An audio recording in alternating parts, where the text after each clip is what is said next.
서대문 공동체 라디오 어텐션 나우 인피니티 BGM 시작합니다. 진행자 이창민입니다. 리그 오브 레전드 2025년 월즈 결승 대진이 결정이 됐습니다. 오늘 월즈 소식부터 해서요. 그냥 오늘도 소소하게 근황과 함께 몇 가지 음악들 들어보려고 합니다.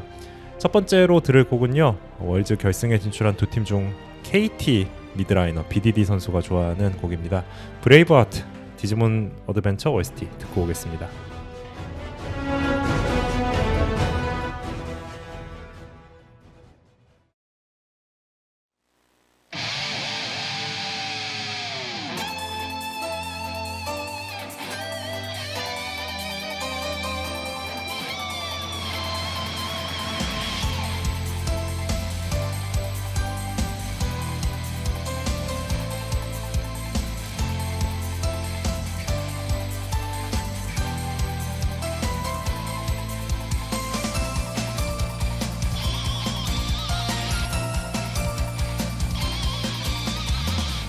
아직까지 쓰러지지 않았다면 할 수 있어. 한숨은 패배자의 몫인 거야. 너는 다르잖아. 그 누구도 대신 못할 너의 일이야. 부르는 이별과 또 다른 세상까지도 지켜줘. 날아봐 높은 바람이 불 때 내 앞에 꿈이 너를 부를 때 모든 게 너의 마음에 달려있어. 때로는 너도 잊고 있지만 너는 충분히 강하단 걸 너의 마음속에서 잠들어 있던 용기를 보여줘. Show me your brave heart.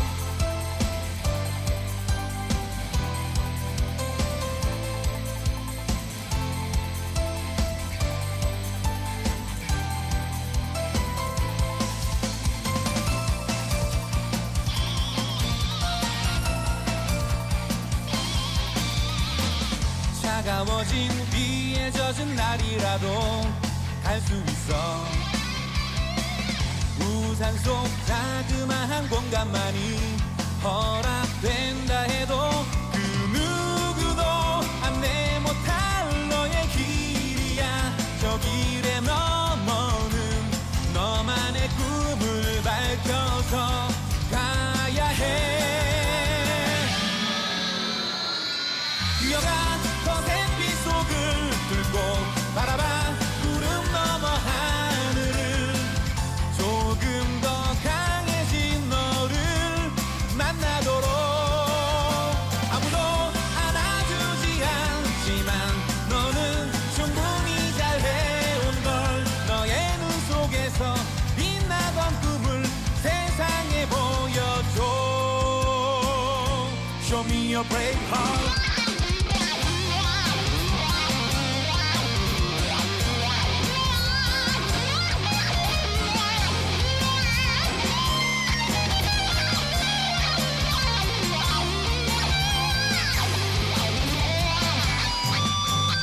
일어난 어둠이 끝없어도 열어봐 내 손으로 내일을. 꾸미던 꿈을 현실로 만들어가. 잊지마 넌 혼자가 아니야. 바라봐 함께하는 이들을. 더 뜨거워지는 마음이 무기니까. Believe in your heart.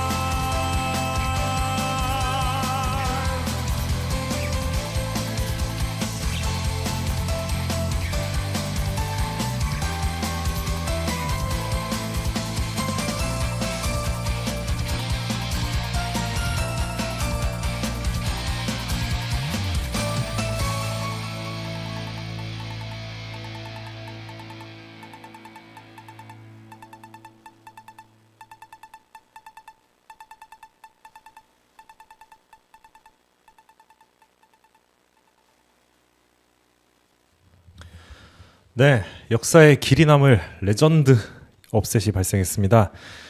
리그 오브 레전드 2015 월즈 4강에서 만난 KT와 젠지, LCK 두 팀이 이제 4강에서 LCK 세 팀이 올라가다 보니까 어쩔 수 없이 이제 내전이 발생을 했는데요. KT와 젠지의 경기 1년 내내 젠지가 명실상부한 세계 최강의 팀이었고 쓰러지지 않을 것 같은 폼을 계속 보여주고 있었기 때문에 젠지가 쉽게 이기고 올라가지 않을까라는 예상이 많았는데 반면에 KT는 지난 LCK 플레이오프에서 승자조에서 한번 젠지를 꺾어내는 이변을 연출하긴 했지만 이후에 다시 만난 젠지를 상대로 또 무력하게 패배했던 전적도 있고 사실 1년 내내 젠지한테 좋은 기억이 별로 없었기 때문에 그 한 판 정도 제외하면은 좋은 기억이 별로 없었기 때문에 어렵지 않을까라는 예상이 많았습니다. 사실 그 멤버로 4강까지 온 것만 해도 정말 많이 발전했다. 대단한 발전이고 걸먹상대할 만하다. 이런 평가도 받았었고 그래서 거기서 한 발 더 갈 것이라는 기대가 크지는 않았었는데요. 젠지를 3대1로 잡아내면서 KT가 결승에 먼저 진출을 했습니다. 그리고 이어서 T1도 이제 8강에서 좀 어려운 상대를 만났었죠. 중국의 AL 상대로 3대2 5세트까지 가는 접전 끝에 8강을 이겨내고 4강에서는 같은 중국 팀이지만 좀 상대적으로 폼이 떨어진다고 평가를 받던 TS 탑 e스포츠를 만나서 비교적 쉽게 3대0으로 승리를 거두고 역시나 결승에 진출을 했습니다. 아마 월즈 시작할 때 이 두 팀이 결승에서 만날 거라고 생각한 사람 그렇게 많지 않을 것 같아요. T1도 LCK 플레이오프에서 이제 패자조 내려가서 떨어지는 과정이 그렇게 썩 매끄럽지 않았고 뭐 좋은 경기력을 보여주고 아깝게 져서 뭐 아깝게 우승팀에 져서 떨어졌다 이런 느낌보다는 얘네 왜 이러지? 상태 왜 이래? 이런 얘기가 더 많이 나올 정도로 좀 폼이 안 좋았고 그래서 결국은 LCK 4시드로 3시드도 아니고 4시드로 월즈에 진출을 해서 남들보다 한 판을 더 했죠. 이제 본격적인 16강 시작하기 전에 16강 마지막 자리를 놓고 중국의 인빅투스 게이밍과 플레이인을 한 판을 치르고 올라왔는데요. 그래서 올라오는 과정도 매끄럽지가 않았고 물론 뭐 작년 재작년에도 매끄럽지 않게 올라와서 우승을 하면서 이제 월즈 리핏을 달성하긴 했었는데 그때는 그래도 스위스 스테이지부터는 조금씩 이렇게 돌아오는 모습이 있었거든요. 폼이 경기력이 좀 올라오는 모습이 있었는데 이번에는 스위스 스테이지에서도 떨어질 뻔했어요. 거의 1승 2패조까지 내려갔다가 기적적으로 올라왔습니다.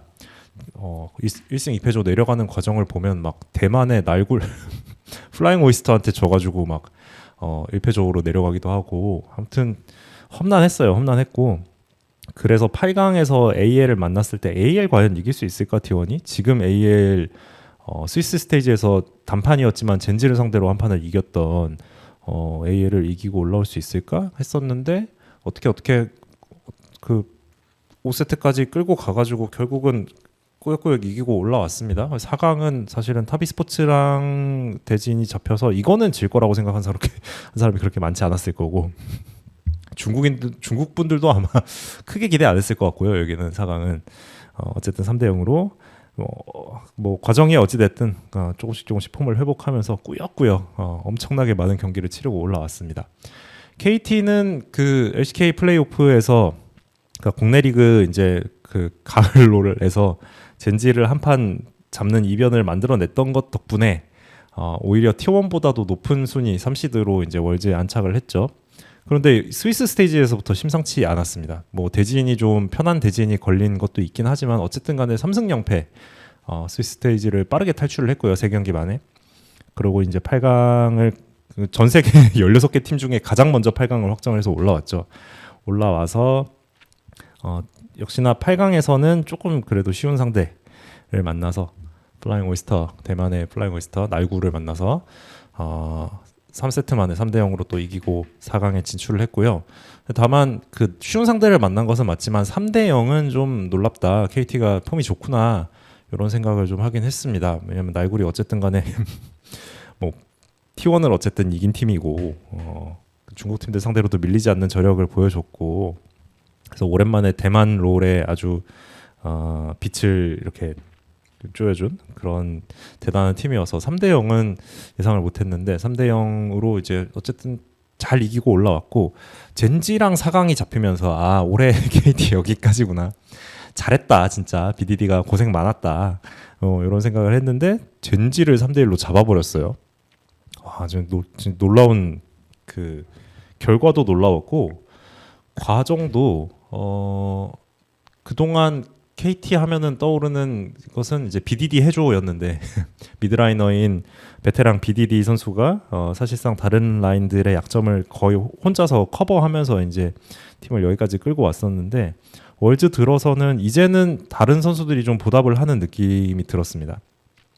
탑라이너인 퍼펙트 선수는 중고신인 아예 생신인까지는 아니지만 중고신인으로 이제 커리어에 딱히 뭐가 없는 그런 선수였고 그 소위 제독이라고 그러죠. 그 제우스, 도란, 기인 이런 그 탑급 탑솔러들에 비해서는 조금 무력이 밀리는 게 아니냐 이런 평가가 많았는데 전혀 무력으로 밀리지 않는 모습 보여줬고요. 그리고 사실상 생신인인 피터 선수, 서포터 피터 선수 같은 경우에는 재밌는 일화가 있었어요 시즌 중에. 그러니까 연습을 하라고 이제 BDD 선수가 그 지금 T1의 캐리아가 서포터로서 거의 뭐 세계 역대 최강의 포스를 뽐내고 있으니까 캐리아 선수 플레이 영상을 보고 좀 공부를 해와라 이렇게 오더를 줬대요. 피터 선수가 이렇게 경기 영상들을 이렇게 쭉 보다가 캐리아 선수가 라인전 중에 귀환을 했다가 탑을 들려서 이득을 보고 내려오는 플레이를 보고 감명을 받아가지고 이제 연습 경기 스크림 때 이제 이걸 한 거예요. 탑으로 뛴 거예요. 탑으로 뛰었는데 어마어마하게 손해를 보고 게임을 졌대요. 그래서 연습 게임이니까 지고 나서 이제 BDD 선수가 피터야 탑 왜 뛰었니? 그 상황에 탑으로 올라간 이유가 뭐였니? 라고 물어봤는데 피터가 캐리아가 그렇게 하던데요 라고 대답을 해가지고 BDD가 극대노했다는 그 순둥순둥한 BDD가 극대노했다는 그 차가운 눈빛을 잊을 수가 없다는 피터 선수의 썰이 있었습니다. 그랬던 피터가 이제는 UT 서포터들의 확실한 강점을 보이면서 라인전에서부터 상대를 좀 이렇게 이겨낼 수 있는 그런 선수로 성장을 했습니다. 이런 성장들도 두드러졌고 베테랑 BDD 선수 뭐 한 시즌 내내 BDD 해줘 소리 들으면서 여기까지 잘 끌고 왔고요. 4강 경기에서는 사실상 지금 현재 폼으로는 세계 1위 미드라이너라고 불렸던 초비 선수를 상대로 라인전부터 한타까지 아무것도 정말 뒤지지 않는 그런 모습을 보이면서 오히려 초비 선수를 솔로킬 내는 장면까지 이렇게 연출을 하면서 당연히 여전한 폼을 보여줬고요. 정글러인 커즈 선수랑 원딜러 덕담 선수 두 사람이 그나마 좀 준 베테랑 정도에 해당하는 선수들인데 커즈 선수가 시즌 초에 폼이 좀 많이 안 좋았어요. 그랬는데 월즈 들어서는 정글러로서 이게 해야 되는 라인 찌르는 플레이부터 해서 한타 메이킹까지 해야 되는 역할들 정말 잘 해줬고 덕담 선수가 그 상대 젠지의 원딜러인 룰러 선수에게 밀리지 않는 오히려 지는 경기에서도 거의 비슷한 딜량을 뽑아낼 정도로 이제 딜각을 잘 보는 그런 원딜러가 됐습니다. 든든해졌습니다 진짜로 라인전. 그리고 이제 뱀픽도 이제 고동빈 감독이 지금 KT 감독으로 있는데요. 고동빈 감독은 예전에 젠지 감독 시절에 뱀픽으로 굉장히 그 악평을 받았었던 소위 럼자오자레 사태라는 월즈에서 상대에게 럼블, 자르반, 오리아나, 자야, 레나타라는 그야말로 이제 라인별 1티어 픽들만 상대에게 쥐어주는 암울한 뱀픽으로 이렇게 엄청난 비판을 받고 젠지 감독에서 물러난 경력이 있는데 KT 감독이 되어서는 뱀픽이 정말 일취월장했습니다. 젠지 상대로 뱀픽을 정말 잘 짰고 바텀 라인이 라인전을 이기면서 시작할 수 있게끔 바텀에 좀 강한 픽들을 쥐어주고 탑에는 퍼펙트 선수가 기인 선수 상대로 어쨌든 어느 정도 좀 초반 시간을 혼자서 버텨낼 수 있게 좀 저점이 높은 버티기 좋은 픽들을 이렇게 쥐어주면서 전체적인 게임 설계를 굉장히 잘 해나갔습니다. 3대1로 승리를 했는데 졌던 2세트에서도 뱀픽은 뭐 그렇게 크게 문제는 아니었던 것 같고 어쨌든 4경기 내내 해야만 하는 롤을 정확히 선수들에게 숙지시키면서 필요한 뱀픽을 쥐어주면서 이렇게 경기를 했습니다. BDD 선수가 또 울었어요. 이기고 인터뷰를 해야 되는데 무대에 올라가기 전 영상이 이렇게 공개가 됐는데 지금 펑펑 울고 있더라고요. 진짜로. 드디어 BDD 선수가 경력이 지금 거의 한 10년이 다 돼가는 걸로 알고 있는데 드디어 월즈 결승을 밟습니다. BDD가. 눈물이 날만하죠. 눈물이 날만하고 특히나 이제 자기가 사실상 키워낸 동료 선수들 보면서 아마 만감이 교차할 것 같은데 시즌 초에 그런 인터뷰도 했었죠. 이 신인 선수들 데리고 한번 해보고 싶다. 신인 선수들을 데리고 한번 팀을 키워보고 싶다. 뭐 이런 의지를 비치기도 했었고 또 한편으로는 내가 있으면 그래도 어느 정도 일정한 성적을 낼 수 있다는 자신감이 있다라고 했는데 일정한 성적이 월드 결승일 거라고는 생각을 못했네요.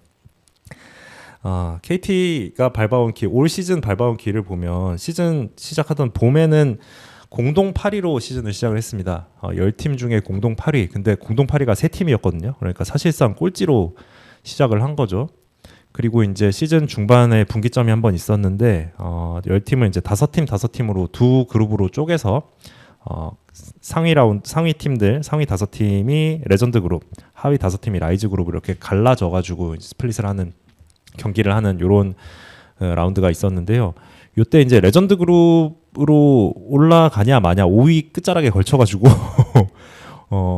동률이 나오는 바람에 DK랑 담원이랑 그 타이브레이커 경기를 한 경기를 했어요. 그래가지고 자칫하면 라이즈로 갈 뻔했는데 이제 레전드 그룹으로 올라왔고 강팀 5팀 모아놓고 경기를 돌리다 보니까 사실 이길 수 있는 매치업이 농심전 정도 제외하면은 이길 만한 뭐 어떻게 비벼볼 만한 매치업이 안 나오는 거예요. 그래가지고 젠지한테 맞고 한화한테 맞고 티원한테 맞고 또 농심이랑 한판 하고 나면 또 젠지한테 맞고 한화한테 맞고 티원한테 맞고 계속 지는 경기들만 계속 하게 되면서 좀 우려도 있었거든요. 팬들이 이제 이렇게 지기만 해가지고 선수들 멘탈 괜찮냐? 아무리 레전드 그룹이 이제 플레이오프 넘어갈 때 훨씬 좋은 보너스를 받는다지만 이렇게 지기만 해가지고 선수들 멘탈이 괜찮냐 이런 걱정도 많았는데 여기서 이제 KT와 농심의 선택이 좀 갈렸습니다. 농심 같은 경우에는 계속 벤픽을 꼬는 모습이 좀 많이 보였어요. 그러니까 강팀들을 상대로 어떻게든 약간 요행 내지는 꼼수 이런 걸 좀 바라고 벤픽을 꼬는 모습이 많이 나왔는데 KT는 그냥 우직하게 정석대로 플레이해서 정석대로 맞고 정석대로 졌어요. 계속해서. 근데 그러면서 제 생각에는 그 과정에서 선수들이 뭔가 배운 게 있는 것 같아요. 배운 것도 있었고 맷집도 좀 생겼고 불리한 경기를 어떻게 끌고 나가야 하는지를 굉장히 잘 배웠다는 느낌을 받았고요. 이게 젠지전에서 좀 폭발한 게 아닌가 싶은 생각도 들었습니다. 반면에 젠지는 오히려 1년 내내 올해 전체 시즌 컵 대회랑 이런 것까지 다 합쳐가지고 젠지가 올해 내내 4번 졌거든요. 4강에서 진 거 포함해서 제 기억에 4번 졌는데, 그러니까 이기는 경기만 하다 보니까 승률이 90%로 훌쩍 넘어가다 보니까 오히려 약간 이렇게 몰렸을 때 어떻게 해야 될지 모르고 좀 당황하는 게 느껴지는 그런 느낌이었습니다. 제가 보고 있을 때, 경기를 보고 있을 때는 그런 느낌을 좀 받았습니다. 초비 선수는 결국은 올해도 4강의 문턱을 넘지 못하고 월즈 결승을 아직까지도 밟지 못했는데, 초비 선수도 이제 경력이 8년 이렇게 돼가는데 아직까지도 세계 최강의 미드라는 소리를 들으면서도 심지어 2025년에 승률 90%가 넘는 말도 안 되는 슈퍼팀에서 본인 그 슈퍼팀에서도 본인이 1옵션으로 불릴 정도로 최고의 폼을 1년 내내 보여줬는데 4강에서 하필이면 싱글 엘리미네이션 토너먼트 4강에서 지는 바람에 그것도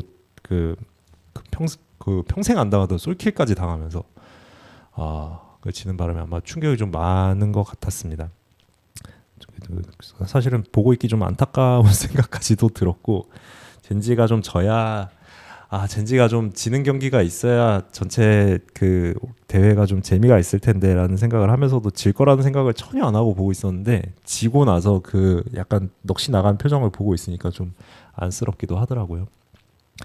네, 아무튼간에 그래서 BDD 선수가 키워낸 KT 선수들 이제 결승으로 올라갔는데, 저는 원래는 T1을 응원하고 있었는데 이 KT가 젠지를 잡아내는 모습을 보면서 이번 결승에는 KT가 좀 이겼으면 좋겠다라는 마음도 좀 들기 시작했습니다. BDD 선수는 유명한 디지몬 팬인데요. 그래서 본인이 마인드 컨트롤 할 때 앞서 들었던 브레이브하트랑 디지몬 OST인 버터플라이를 들으면서 마인드 컨트롤했다 이런 얘기를 하기도 했죠. 버터플라이 들으면서 또 다음 이야기로 넘어가 보도록 하겠습니다. 전용호의 버터플라이 디지몬 어드벤처 OST입니다.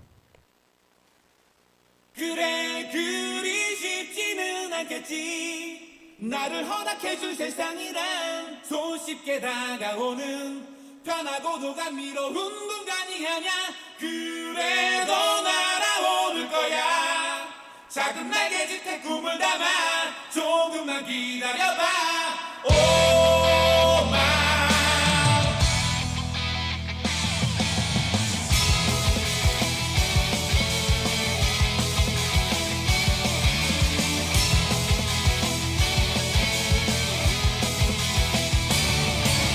나비처럼 날아가 볼까. 일렁거리는 바람에 실려 이런 느낌을 언제나 느낄 수 있을까. 마음속을 좁혀오는 사소한 일은 신경 쓰지 마. 지금 이대로 날아가 모두 잊으면 돼. 어떻게 워워워워워 하늘 끝까지 닿을 수 있을까. 이렇게 워워워워워 여린 날개가 힘을 낼 수 있을까. 그래 그리 쉽지는 않겠지. 나를 허락해줄 세상이란 손쉽게 다가오는 편하고도 감미로운 공간이 아냐. 그래도 날아오를 거야. 작은 날개짓에 꿈을 담아 조금만 기다려봐.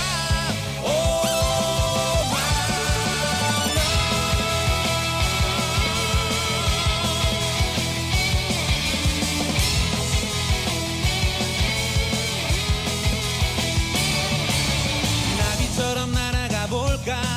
편덕 뿌리는 바람을 넘어 이런 느낌을 내게도 전할 수 있을까. 마음 깊이 잠가놓은 잊혀진 꿈에 슬퍼하지 마. 지금 이대로 날아가 끝까지 가면 돼.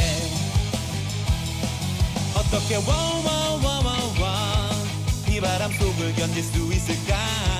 이렇게 워워워워워 젖은 날개를 다시 펼 수 있을까.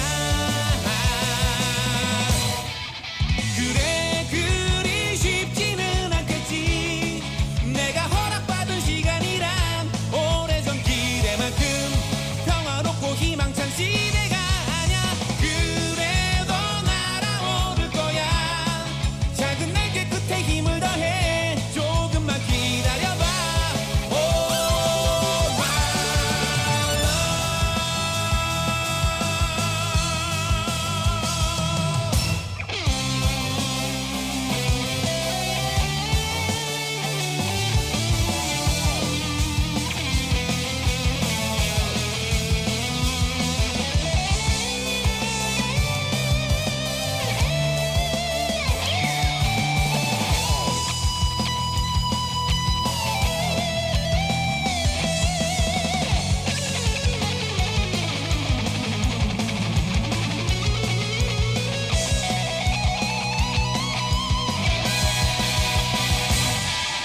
그래 그리 쉽지는 않겠지. 나를 허락해준 세상이란 손쉽게 다가오는 편하고도 감미로운 공간이 아냐. 그래도 날아오를 거야. 작은 날개짓에 꿈을 담아 조금만 기다려봐. 그래 그리 쉽지는 않겠지. 내가 허락받은 시간이란 오래전 기대만큼 평화롭고 희망찬 시대가 아냐. 그래도 날아오를 거야.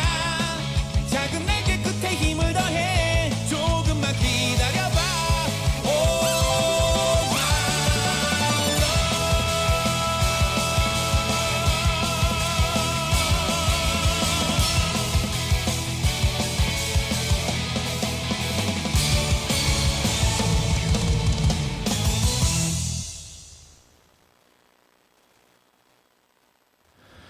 네. 거의 뭐 신화급 업셋을 달성한 KT 이야기를 좀 많이 했는데요. 반대편 올라온 T1도 이번 뭐 올라오는 과정 험난했고 AL과의 경기 8강 경기에서 또 재미있는 사건이 있었습니다. 일단 5곽을 갔고요. 1세트 승리, 그리고 2, 3세트 패배하면서 이제 2대1로 몰렸다가 4세트 기적적으로 승리를 하고 5세트가 이제 좀 많이 불리한 상황에서 진짜 신들린 플레이로 역전을 이뤄냈는데 구마요시 선수가 원딜러인 구마요시 선수가 이제 말도 안 되는 카이팅을 보여주고 페이커 선수가 정말 오랜만에 멜을 꺼내가지고 그동안 좀 신통치 않았던 멜이라는 챔피언을 꺼내서 이제 좋은 모습을 보여주면서 승리를 했는데 뱀픽 과정에서 약간 사고가 있었던 게 공개가 됐어요. 이제 T1 공식 그 유튜브 채널을 통해서 공개가 됐는데 그 전에 이제 오너 선수가 인터뷰로 얘기를 하긴 했었거든요. 오너 선수가 이제 문도 박사라는 챔피언을 플레이를 했는데 5세트에서 사실 경기력이 썩 좋지 않았어요. 이거에 대해서 인터뷰에서 한 판도 안 해봤는데 상대한테 뺏기면 좀 게임이 어려워질 것 같아가지고 하게 됐다 이런 얘기를 한 거예요. 인터뷰에서 그래가지고 그 처음 반응은 이제 팬들 처음 반응은 한 판도 안 해봤다는 건 좀 아마 허세인 것 같고 연습을 많이 안 한 상태에서 꺼내게 됐었나 보다라고 생각을 했는데 그 뱀픽 과정에 이제 선수들 보이스랑 영상이 공개가 돼버렸습니다. T1 그 유튜브 채널에 보니까 진짜로 한 판도 안 해본 거예요. 문도를 보니까 그 연습 때도 프로 들어와서 연습 경기에서도 한 번도 안 꺼내봤고 그 개인 계정에서 플레이한 기록 보니까 2018년에 한 번 해봤는데 2018년이면 리메이크 되기 전이어서 사실상 다른 챔피언이거든요. 그러니까 실제로 한 판도 안 해본 거예요. 그래가지고 근데 상황을 보니까 상대에게 문도박사 내주면 조금 그 우리 그 딜러들 구성 계획상 좀 게임이 좀 많이 어려워질 것 같으니까 못하게 하려면 가져오긴 가져와야 될 것 같다 뭐 이런 콜이 좀 있었고 페이커 선수가 그냥 뽑아가지고 안전하게 차리면서 하라고 옆에서 구마요시 선수는 너 정글링 잘하잖아 뭐 이러면서 뽑으라고 부추기고 있고 캐리아는 문도 들어오면 바텀 라인은 좀 유티적으로 편해지긴 한다 뭐 이런 얘기하고 있고 올해 처음으로 T1에 합류한 도란 선수만 약간 이 상황이 무슨 상황인지 받아들이질 못해가지고 그 고장난 표정을 이렇게 짓고 있더라고요. 진짜로 한 판도 안 해본 거를 월즈 8강 마지막 세트 지면 집에 가야 되는 상황에서 꺼냈습니다. 진짜로 이 영상이 공개가 되면서 난리가 났고 그 중국 선수들한테 보내주지 이거 영상 보여주면 안 된다. 애들 멘탈 나가서 보여주지 마라. 중국 그 AL 팀의 정글러는 또 한국인이거든요. 정글러 타전 선수한테는 특히나 보여주지 마라. 실제로 픽을 해놓고 처음 한 판도 안 해봤는데 일단 픽을 해놓고 옆에서 이제 코치랑 페이커 선수가 옆에서 스킬을 가르쳐주고 있더라고요. 자 이게 W야 이러면서 스킬 쓰면 궁극기는 반피 밑으로 내려가면 눌러 막 이러면서 가르쳐주고 있는 거예요.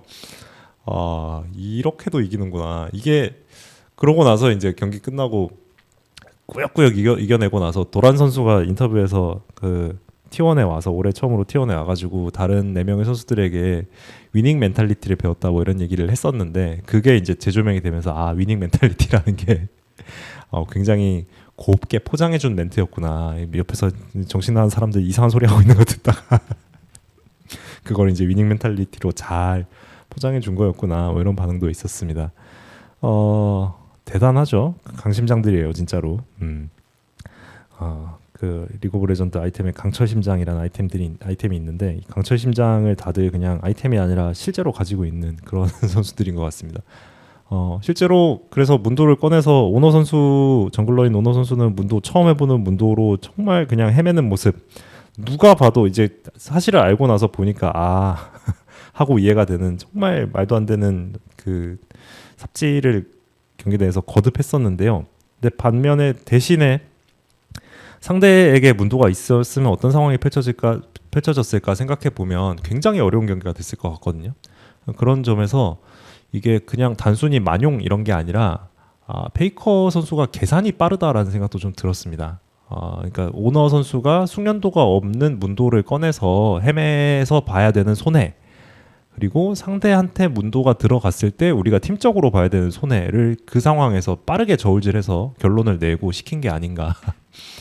너무 포장인가요? 그런 생각도 좀 들더라고요. 이게 계산이 빠른 거구나 그냥. 단지 그냥 객기를 부리거나 아니면 그 월즈 2회 연속 우승하고 이제 3회 연속 우승에 도전 최초의 3회 연속 우승에 도전하는 입장인데 우승 많이 해봐서 이제 긴장을 좀 안 한다든가 뭐 이런 느낌이 아니라 그 팀적으로 손해와 이익을 빠르게 저울질하고 문도 박사를 처음 해봤을 때 난이도 사실 그렇게 막 배울 게 많은 막 엄청 어려운 챔은 아니거든요. 아마 오너 선수한테 진짜 농담 아니고 연습 경기 때 한 5경기만 돌려보고 왔어도 훨씬 잘했을 거예요. 그렇게 어려운 챔피언이 아니기 때문에. 어쨌든 근데 그런 것까지 감안해서 팀적으로 봐야 되는 손해를 계산을 했겠죠. 그럼 오너 선수가 그 계산에 알맞게 딱 적당히 그냥 적당히 못해주면서 못했지만 게임이 완전히 넘어갈 쪽으로 파멸적으로 던지진 않아주면서 승리를 거둘 수 있었습니다. 월즈가 너무 재밌어요. 지금 월즈 너무 재밌습니다. 이게 업셋도 나오고 T1이 서서히 폼을 회복해 가면서 이제 3핏을 향해서 달려 나가는 모습도 재미있고 BD 선수 이길 때마다 이렇게 젠지 상대를 이길 때마다 우는 것도 너무 재밌고 너무 재밌습니다. 결승은 이제 다음 주 일요일인데요. 안타깝게도 저는 그날 일이 있어서 라이브로는 지켜보지 못할 예정입니다. 맨날 같이 보는 친구는 CGV 예매했더라고요. CGV에서 이제 보려고 지금 대회 중국에서 하고 있으니까 중국까지 날아가진 못하고 CGV에서 이제 상영해주는 라이브를 보려고 예매를 했더라고요. 부럽습니다. 극장가가 안 되니까 이제 이런 걸 틀어주는데 지금이야말로 사실 기회인데 언제 또 극장에서 롤드컵 결승을 보겠어요. 지금이야말로 기회인데 하필 그날 또 일이 생겨가지고 아쉽네요. 자, 롤드컵 얘기를 좀 30분이 넘게 롤드컵 얘기만 했는데 너무 경기들이 재밌어서 하고 싶은 얘기들이 너무 많아가지고 길어졌습니다. KT를 응원하는 마음만 조금 남겨놓고 사실 누가 이기든 저는 누가 이기든 기쁜 마음이 될 것 같습니다. T1이 3핏 하는 것도 너무 어떤 모습일지 궁금하고요. 도란 선수 처음으로 T1 와가지고 처음으로 월즈 결승 갔는데 도란 선수가 우승하는 것도 보고 싶고 반대로 또 KT가 BDD 선수가 이런 말도 안 되는 일을 이뤄내는 걸 또 보고 싶기도 하고 누가 이기든 기쁠 것 같고 누가 지든 조금 슬플 것 같다는 그런 복잡한 마음을 남겨두고 다음 이야기로 좀 넘어가겠습니다. 음악을 하나 듣고 올게요. 드라마 육룡이 나르샤 음악을 하나 들으려고 하는데요. 고카스탄의 하현우가 부른 무이야 듣고 오겠습니다. 갈춤의 꽃놀이터와 전에 노래가락 시리게 흥겨운데 500년 공들여 애써온 대연 모두 어사로다. 아비는 칼 맞아 쓰러지고 자식들은 세금에 찢겨 죽고 쇳가루 날리는 망을 때에 통곡소리 부수어라. 무이야 무이야 세상의 무놈이 생사를 가름의 정치와 칼이 다를 게 무엇냐. 전쟁의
네, 요새 그 짬날 때 드라마를 좀 볼 거를 이리저리 찾고 있었거든요. 넷플릭스 통해서 그러다가 이제 보기 시작했던 게 다 이루어질지니 김우빈 씨와 수지 씨가 주연을 맡은 다 이루어질지니라는 드라마를 조금 보기 시작을 했었는데 일단 김우빈 배우를 제가 굉장히 좋아합니다.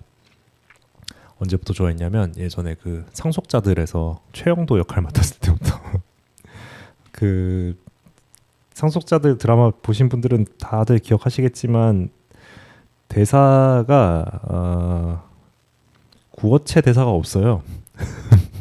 자칫 잘못 소화하면 진짜 그 말도 안 되게 오그라들 수 있는 그런 대사들이 진짜 많았는데 실제로 그리고 그래서 그 대사의 힘을 결국 배우가 이겨내지 못한 사례도 있었죠. 강하늘 씨가 사탄들의 학교에 루시퍼의 등장이라 뭐 이런 대사는 그 누가 어떻게 소화해도 그건 소화가 안 되는 대사잖아요. 그거는 강하늘 씨 잘못이 아니고 아무튼 그런 대사들의 향연이었던 드라마였는데 김우빈 씨가 굉장히 그런 대사들을 나름 더군다나 나름 그 악역이어가지고 이렇게 굉장히 오그라드는 대사를 나빠 보이게 쳐야 되는 그 험난한 그 상황에 놓여 있었는데 김우빈 배우가 그런 걸 굉장히 잘 소화를 하더라고요.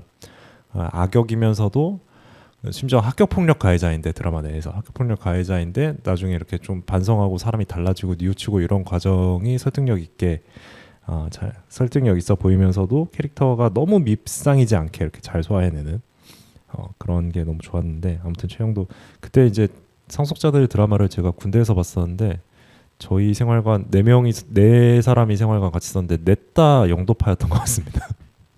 아무도 이민호를 편들어주지 않았어요. 아무튼간에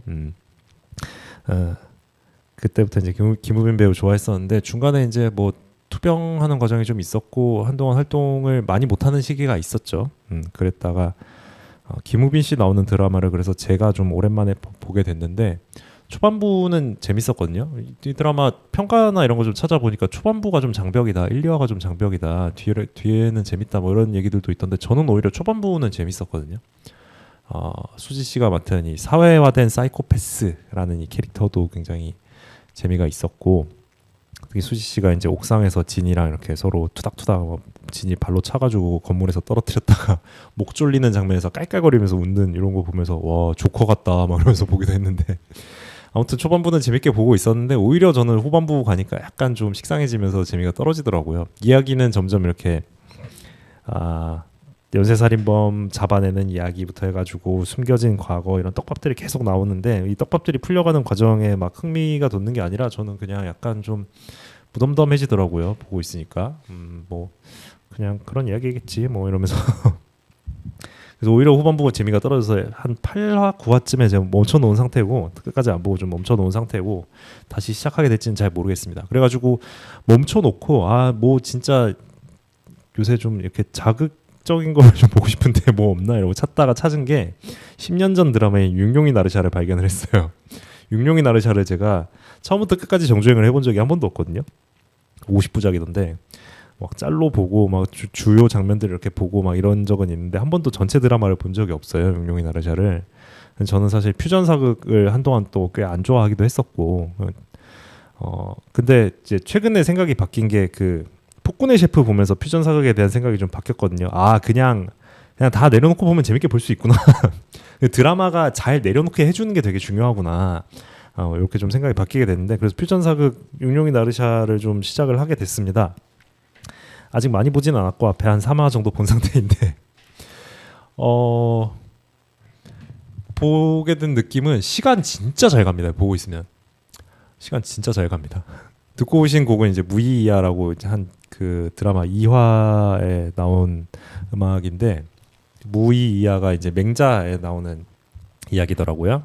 다를 것이 없습니다라는 뜻인데 그 위나라 해왕의 이야기입니다. 해왕과 맹자의 대화가 양해왕이 기꺼이 가르침을 받기 원합니다. 그러니까 맹자가 사람을 몽둥이로 죽이는 것과 칼로 죽이는 것이 다릅니까? 그러니까 왕이 무이이야 다르지 않다라고 얘기를 했고요. 그러니까 맹자가 그러면 칼로 사람을 죽이는 것과 정치로 사람을 죽이는 것이 다를 것이 있습니까? 라고 물어보니까 역시나 왕이 무의야 다를 것이 없습니다라고 대답했다는 이런 맹자에 나온 이야기입니다. 그래서 그런 내용을 가지고 이제 가사를 만들어낸 그런 음악이었고요. 드라마에서는 이제 정도전이 처음으로 이렇게 조명을 받는 그런 장면에서 이 노래를 물론 이렇게 하현우 씨처럼 락 버전으로 부른 건 아니고 적당히 마치 옛날 그 민요인 것처럼 적당히 이렇게 어레인지해서 잘 불렀는데 그런 장면에 쓰인 음악이어서 음악이 좋아서 가져와 봤고요. 드라마가 시간이 잘 간다는 건 무슨 얘기였냐면 어떤 느낌이었냐면 일단은 계속해서 실제 역사와 관계없이 계속해서 뭔가 사건을 만들어냅니다. 굉장히 자극적인 사건들을 계속 만들어냅니다. 처음 시작하자마자 어린 태종 이방원이 이제 개경으로 와가지고 처음 개경에 와가지고 그 함경도 사투리 쓰면서 막 등장을 하는데 거지 어린이들을 이렇게 만나가지고 엄마가 사라졌다고 이런 얘기를 들었는데 알고 보니 그 엄마는 그 이인겸이라는 대감집에 납치당해가지고 잡혀가서 뭘 하고 있었냐면 돼지한테 모유를 먹이고 있었어요. 새끼 돼지들한테. 그러니까 모유 먹인 새끼 돼지 요리를 하려고 애 낳은 지 얼마 안 된 백성들을 납치해가지고 그걸 시키고 있었던 거예요. 그런 사건으로 시작을 해가지고 뭐 무슨 원나라 사신이 고려에 들어오는데 원나라와 수교를 하게 되면 명나라가 당연히 긁힐 테니까 명나라와 전쟁을 하게 된다. 전쟁을 막아야 된다. 정도전이 막 전쟁을 막기 위해서 원나라 사신이 못 들어오게 하려는 그 설계를 이렇게 공사를 미리 딱 설계를 해놓고 이제 원나라 사신이 들어오지 못하게 사람들을 선동해가지고 막 이런 과정. 그리고 막 어린 이방원이 성균관에 들어가지고 유학 공부를 하다가 막 이렇게 겪게 되는 일련의 사건들을 겪다가 살인을 하게 되는 3명의 사람을 죽이고 완전 범죄를 만들어내는 그래서 킬방원으로서 각성하는 이런 장면 막 이러면서 막 계속 실제 역사와 관계없이 계속해서 아주 자극적인 사건들을 계속 던져줍니다. 보고 있으면 진짜 시간 잘 가고요. 그래서 사실은 사극이 특히나 더더군다나 전 지금 보고 있지만 10년 전 드라마잖아요. 10년 전에 사극에서 이런 거 하는 게 괜찮았을까라는 생각을 좀 해봤는데 길템이라는 캐릭터가 역할을 굉장히 잘한 것 같아요. 길템이라는 캐릭터가 이제 무관으로 나오는데 무인인데 모티브가 된 인물이 이제 임견미라는 그 무관이거든요. 이 사람은 그냥 이제 전형적인 탐관오리 개인의 영달을 위해서 막 백성들을 수탈하다가 심지어 갈 때도 이제 형장에서 사형당했습니다. 그런 인물이었는데 그 모티브가 된 인물에서는 강한 무인이었다. 백성들을 수탈했다. 이 정도만 가져와가지고 막 그 보라색으로 눈화장 진하게 하고 나와서 약간 그 여장을 즐기는 건가 싶은 이런 차림으로 나와가지고 근데 무력은 사만제일검이래요.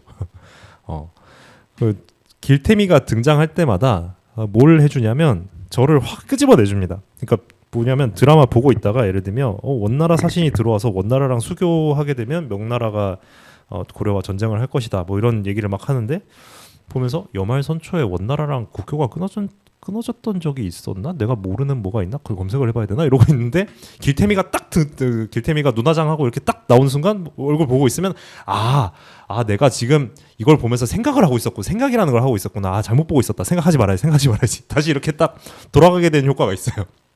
실제로 그리고 생각을 안 하고 보고 있으면 진짜 시간 잘 가고 너무 재밌습니다. 드라마가. 그래가지고 이 길태미라는 이 캐릭터의 역할은 물론 이제 악역으로서 이제 주인공이 돼야 되는 육룡 캐릭터들에게 어떤 위기를 조성하고 뭐 이런 당연히 캐릭터로서의 역할도 있겠지만 이 캐릭터가 시청자들에게 해주는 역할이 있는 거구나. 이게 이런 역사가 있었나라는 그런 그 생각 자체를 그냥 등장해서 얼굴만 보여줘도 원천적으로 차단을 해주는 그러니까 말하자면 그 사고 차단기라고 할까요? 그런 역할을 너무나 훌륭하게 수행하고 있고 그 캐릭터 연기도 너무 좋고 캐릭터가 어떤 수행하는 그 극 중에서 이게 수행하는 역할들도 위기 조성이나 이런 것도 너무나 기존 사극의 악역들과는 좀 차별화되는 모습으로 이렇게 잘 해내고 있고 그래서 지금 초반부만 보고 있는 상황인데 드라마가 굉장히 마음에 듭니다. 퓨전 사극 이런 재미로 보는 거구나. 이런 생각을 하면서 좀 보고 있습니다. 그래서 이제 음악을 하나 가져와 봤고요. 이게 이제 저의 최근 이제 컨텐츠 뭘 보고 있냐에 대한 근황이었고 저를 여기로 인도하게 된 본의 아니게 저를 여기로 인도하게 된 다 이루어질지의 OST도 음악 하나 들을게요. 수지 소수빈이 부른 너로 가득 찬 밤 듣고 방송 마무리하도록 하겠습니다. 일단 듣고 오시죠.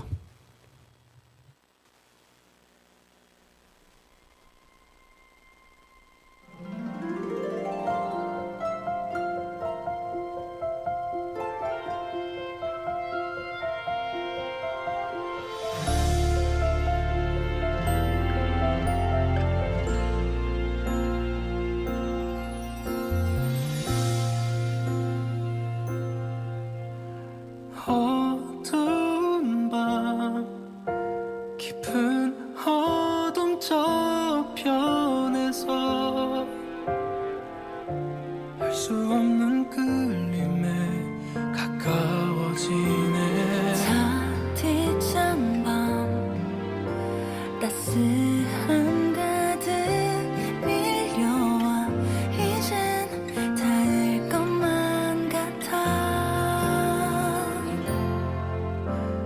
무슨 일이 일어날 것 같아도 두려워하지 마. 내게 기대어 눈을 감아도 돼.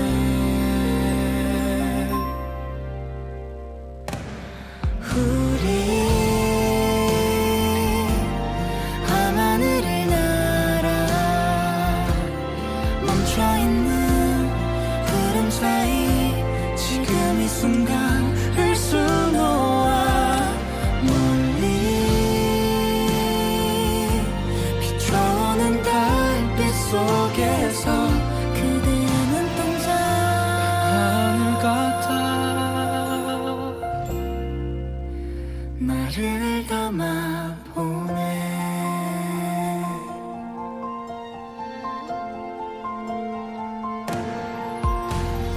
무슨 일이 일어날 것 같은 밤, 너로 가득 찬 밤 이제 천천히 눈을 떠보면 돼. 우리 밤하늘을 날아 멈춰있는 구름 사이 지금 이 순간을 수놓아 멀리 비춰오는 달빛 속에서 그대의 눈동자 하늘 같아. 나를 감아보네.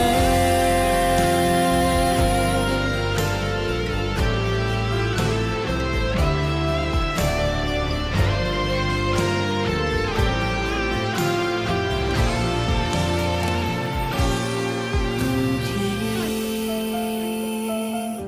가장 아름다운 이 순간 영원한 이 밤 나지 않을 너로 가득 찬 밤.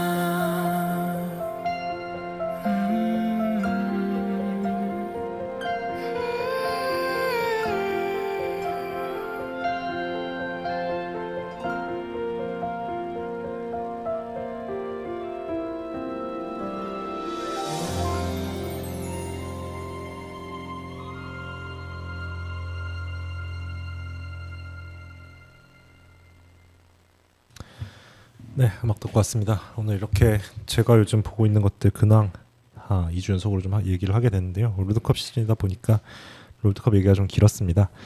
다음 주에는 뭘 좀 준비를 해올 수 있을까 생각을 하고 있긴 한데요. 요새 사실 주말 일정이 좀 바쁘다 보니까 약간 기력이 쇠한 상태여가지고 또다시 이렇게 근황 정도로 가지고 올 수도 있겠다는 생각이 들긴 하네요. 양해를 좀 바랍니다. 그리고 하나 요청이 조금 있습니다.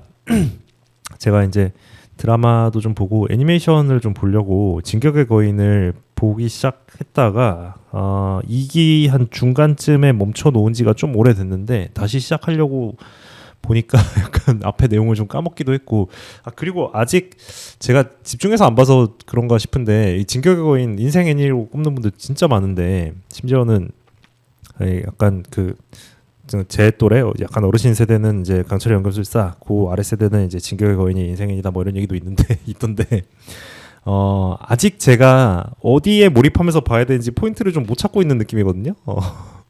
속성 강의해 주실 분 좀 찾습니다. 있으시면 연락 주시거나 댓글 달아주세요. 진격의 거인 속성 강의 한 1기 정도 봤다고 가정하고 여기서부터 어떤 내용들을 좀 이렇게 재밌게 보면 되는지에 대해서 속성 강의를 해주실 분을 찾습니다. 그렇게 결말이 막 기가 막히다면서요. 제가 아직 스포를 안 당했어요. 그래가지고 이제 결말까지 좀 달려 나가보고 싶은 마음은 있는데 아직은 약간 몰입이 안 되고 좀 방지턱이 좀 걸리는 느낌이어가지고 글쎄요. 어쨌든 뭐 좀 더 진도가 나가게 되고 이제 재밌다 하는 시점이 오게 되면 또 그때 진격의 거인도 한번 방송에서 다뤄보려고는 합니다. 또 좋은 음악은 좋은 거 진짜 많더라고요. 그런 상황이고요. 그래서 오늘 서대문 공동체 라디오 어텐션 나우 인피니티 BGM 준비한 이야기와 음악은 여기까지이고 마지막 음악으로 진격의 거인 4기 엔딩 악마의 아이를 들으면서 마치려고 합니다. 한 가지만 공지하고 마치도록 할게요. 저희 지금 서대문 공동체 라디오에서 연희 104 국밥과 함께 곱창국밥 그리고 도가니국밥 등을 판매를 하고 있습니다. 그 사골 국물도 같이 판매를 하고 있고요. 궁금하신 분들은 서대문 공동체 라디오 유튜브 채널의 공지를 보시면 이제 추석 기간에 팔았던 링크가 있어요. 근데 저희가 그 링크 내리지 않고 그대로 같이 판매를 하고 있거든요. 국밥이 맛이 굉장히 느끼하지 않고 깔끔하고 굉장히 깊은 맛이 나는 맛있는 국밥이니까 혹시 서대문 공동체 라디오에 약간의 좀 후원을 하고 싶은데 그냥 생으로 후원하기 좀 그렇다 하시는 분들 또는 국밥 좋아하시는 분들 든든하고 뜨끈한 국밥 좋아하시는 분들 문의를 주시면 좋겠습니다. 저는 다음 주에 또 재미있는 음악과 몇 가지 이야기들 들고 다시 돌아오도록 하겠습니다. 지금까지 서대문 공동체 라디오 이창민이었습니다. 감사합니다. 진격의 거인 4기 이쿨엔딩 악마의 아이 들으면서 인사드릴게요. 鉄の玉が正義の証明貫けば英雄に近づいたその目を閉じて触れてみれば同じ形同じ体温の悪魔僕はダメってあいつはいいのそこに壁があっただけなのに生まれてしまった定め嘆くな僕らはみんな自由なんだから鳥のように羽があればどこへだって行けるけど帰る場所がなければきっとどこへも行けないただ生きるのは嫌だ世界は残酷だそれでも君を愛すよ何を犠牲にしてもそれでも君を守るよ間違いだとしても疑ったりしない正しさとは自分のこと強く信じることだ